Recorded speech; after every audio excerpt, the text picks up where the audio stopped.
Well, hi, it's Tom.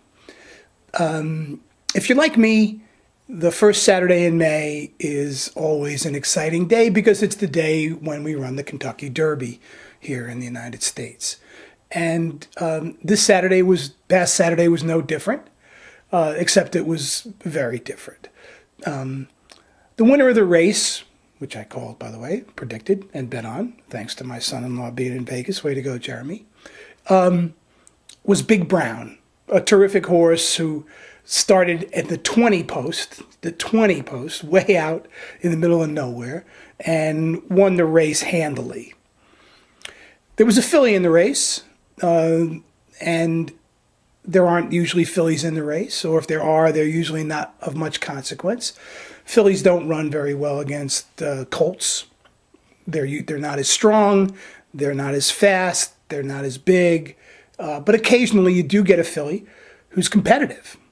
And this year there was a filly in the race named 8 Bells. And 8 Bells ran a really good race. And in fact, she finished second. And then something happened that is still a mystery because nobody can figure out why. But 8 Bells went after passing the finish line, rode out, as they say, a little bit, and then just suddenly collapsed on the track. The ambulance was dispatched, and it turned out that she had broken both front ankles and had to be euthanized on the track. And anytime you see an animal having to be put down, thoroughbred racehorses maybe most dramatically because of their majestic size and speed and presence, and they're amazing animals. So 8 Bells was euthanized, and predictably and appropriately, there's horror at the sight of this animal having to be euthanized, and it brings back all of the discussion about whether or not thoroughbred racing is humane or inhumane, and whether the conditions under which the horses are trained and run are too stressful for young animals. And that's all very appropriate.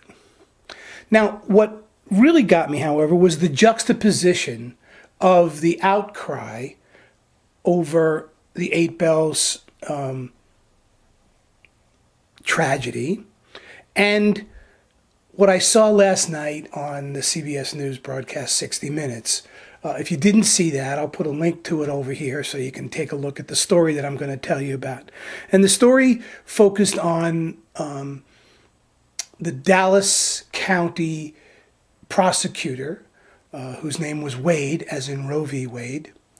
And his history, he's now deceased, his history of prosecutions and the number of men, black almost universally, some white men, but almost universally, who turn out to have been innocent as proven by DNA evidence many, many years later. And the story focused on a gentleman named James Woodward. James Woodward had been in Texas prisons for 28 years. 28 years. No, I'm sorry, 27 years. He was 28 when he went into prison. He's 55 now. 27 years for a crime he did not commit, a rape. He did not commit. DNA evidence cleared him, and he walked out of prison a free man after 28 years in prison. Now, that's a horror story. And now what we're finding is that there are lots of these horror stories taking place in Texas. There were 5 gentlemen, I think 5, maybe 6 gentlemen who were interviewed on the 60 Minutes piece. But what's most disturbing to me is that Texas also leads the nation in executions. And so we have to ask ourselves, how many innocent people, mostly men, mostly black, have been executed in Texas as the result of unfair trial practices. What Wade did was to withhold evidence that he held, which proved, without the DNA evidence, that Woodward was not guilty. So we have a situation where the kind of emotional outcry that we see following the 8 Bells situation and the kind of emotional outcry that we see following the James Woodward situation is just not appropriate. They're just not proportionate. We don't see the kind of horror. We don't see the kind of absolute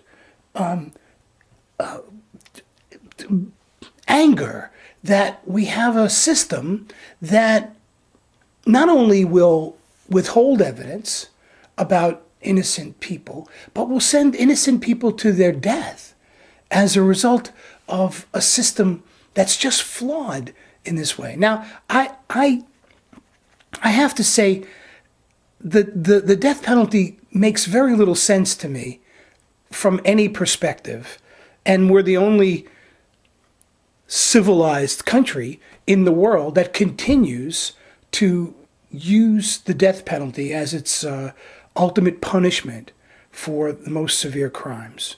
I really believe that the kind of situation that we see here with James Woodward is the kind of situation that has to take us, really take us back to first principles about justice, about the meaning of punishment, and most of all, about